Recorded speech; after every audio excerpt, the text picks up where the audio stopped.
Looking at the key fob inside of the Hyundai Santa Cruz. Similar style fob to a lot of other Hyundai vehicles. It could use a bit of an upgrade, but it's feature packed. You've got the lock button, unlock button, remote start, horn or panic alarm, along with the tailgate release. So all you do, push and hold in order to lower that tailgate. Nice and simple. In order to remote start, push the lock button once, and then you're just going to push and hold that circle button. See there, remote start's going. In order to cancel remote start, just push and hold that circle button, and remote starts cancels. And there's one little key fob trick that you can do inside of the ride, and that's rolling the windows down.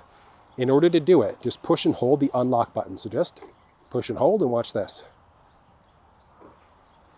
You can release to pause it, push and hold again.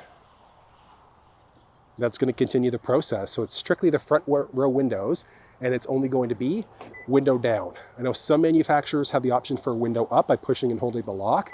Unfortunately, North America Hyundais don't have that option.